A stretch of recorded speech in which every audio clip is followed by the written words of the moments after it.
Hello everyone, my name is Ravenshea Atmoko from the 471 Junior High School and welcome to my vlog. So today you might be wondering, what am I going to be vlogging about today?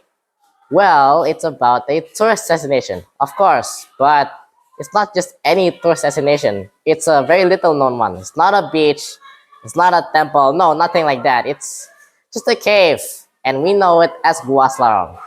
And today, we're gonna go there. And guess what? We are finally here.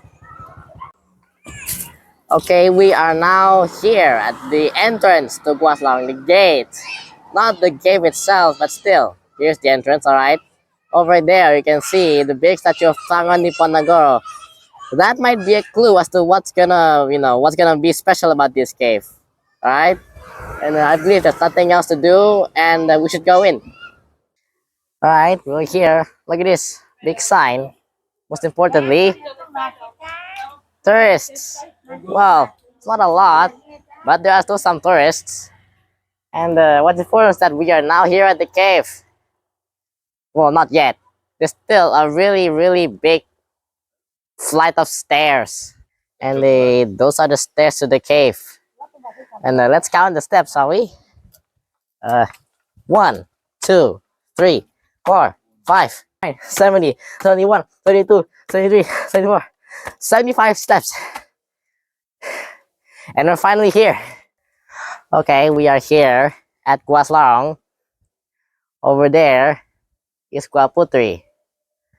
Over there is Gua Kakung. Now you might be wondering, why did I say that?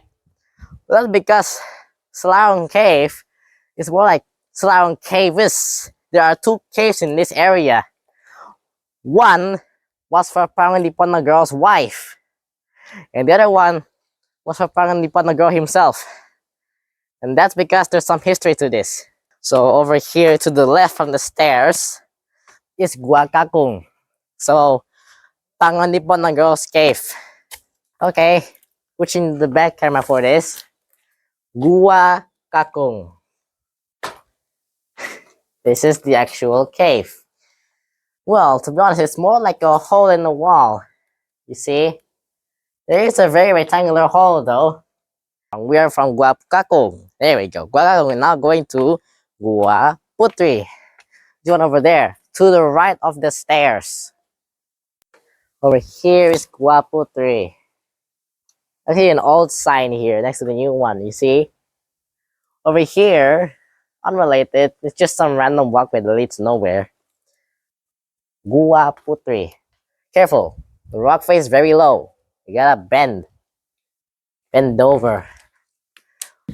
So, that's the cave's done. Now you might be wondering, Aiden, what did you mean by history? Well, you see, Panganipan, his wife, and an army of 6,000 men used to sleep in this area. Let me explain. So, at some point in 1825, Panganipan was chilling in his house, maybe planning something, maybe eating. The Dutch then stormed him.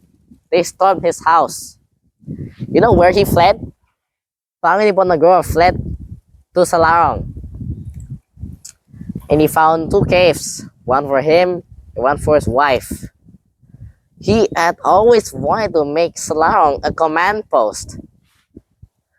And this was his chance. He then slowly built up an army of 6,000 men and proceeded to storm the city of Yogyakarta, which back then was in control by the Dutch.